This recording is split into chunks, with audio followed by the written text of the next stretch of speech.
Je ne me suis jamais complètement détaché de l'habitude d'aduler des héros. Pendant que je passais par cette étape du culte du héros, je me suis surpris à essayer d'imiter ceux que j'admirais le plus. Mon expérience m'a appris que la meilleure chose à faire pour être vraiment grand est d'imiter les grands, d'essayer d'agir comme eux, d'être comme eux et de se sentir comme eux autant que possible. J'ai découvert que la foi avec laquelle j'essayais d'imiter mes idoles me demandait une grande capacité d'y parvenir avec succès. Bien avant d'avoir écrit une seule ligne pour une publication ou prononcé un discours en public, j'avais pris l'habitude de façonner mon caractère en essayant d'imiter les 9 hommes dont la vie et l'œuvre m'avaient le plus impressionné. Ces 9 hommes étaient Ralph Waldo Emerson, Thomas Paine, Thomas Edison, Charles Darwin, Abraham Lincoln, Luther Burbank, Napoléon Bonaparte, Henry Ford et Andrew Carnegie. Chaque soir, pendant de longues années, je tenais une réunion imaginaire avec ce groupe que j'appelais mes conseillers invisibles. Voilà comment je procédais. Juste avant de m'endormir, je fermais les yeux et je voyais dans mon imagination ce groupe d'hommes assis avec moi autour de la table de mon conseil. J'avais non seulement l'occasion de m'asseoir parmi eux, que je considérais comme des grands, mais aussi de dominer le groupe en le présidant. J'avais un but très précis en utilisant mon imagination de cette manière. J'aspirais à reconstruire mon caractère pour qu'il reflète l'agencement des traits de caractère de mes conseillers imaginaires. Conscient que je devais surmonter le handicap d'être né et d'avoir grandi dans un environnement d'ignorance et de superstition, je me suis délibérément assigné la tâche de renaître volontairement par le biais de la méthode que je viens de décrire. Je savais bien sûr que nous devenons tout ce que nous sommes à cause de nos pensées et de nos désirs dominants. Je savais aussi que tout désir profondément ancré amène une personne à trouver un moyen de transformer ce désir en réalité. Je savais que l'autosuggestion est un puissant facteur de formation du caractère. En fait, c'est le seul principe par lequel le caractère se construit.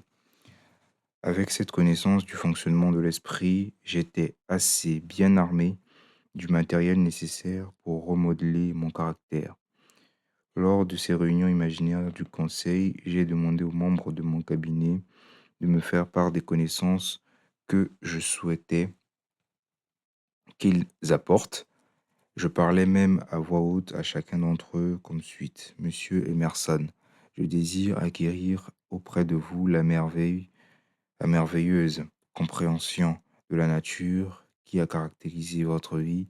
Je vous demande d'imprimer dans mon subconscient les qualités que vous possédiez et qui vous ont permis de comprendre les lois de la nature et de vous y adapter. Monsieur Burbank, je vous demande de me transmettre le savoir qui vous a permis d'harmoniser les lois de la nature au point de faire perdre ses épines au cactus et d'en faire un aliment comestible. Donnez-moi accès au savoir qui vous a permis de faire pousser de l'herbe là où il n'en poussait peu ou pas.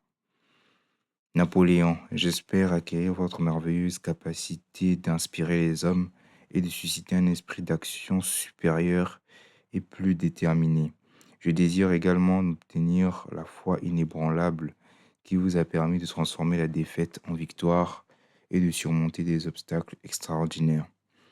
Monsieur Payne, je souhaite acquérir auprès de vous la liberté de penser, le courage d'exprimer mes convictions avec clarté, ce qui vous a permis de tant vous distinguer des autres. Monsieur Darwin, je souhaite gagner à vos côtés la merveilleuse patience et la capacité d'étudier les causes et les effets sans parti pris ni préjugés, dont vous êtes le modèle dans le domaine des sciences naturel.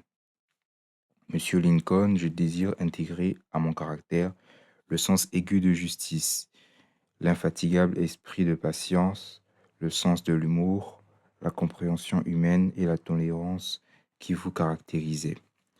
Monsieur Carnegie, je souhaite acquérir une compréhension approfondie des principes de l'effort organisé que vous avez utilisé si efficacement dans la construction d'une grande entreprise industrielle.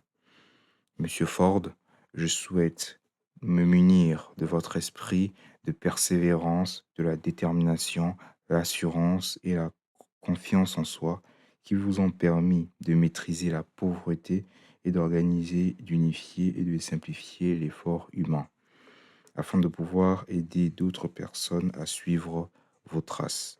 Monsieur Edison, je souhaite acquérir votre merveilleuse conviction grâce à laquelle vous avez découvert tant de secrets de la nature, ainsi que votre volonté de labeur incessant qui vous a valu de transformer tant de défaites en victoires.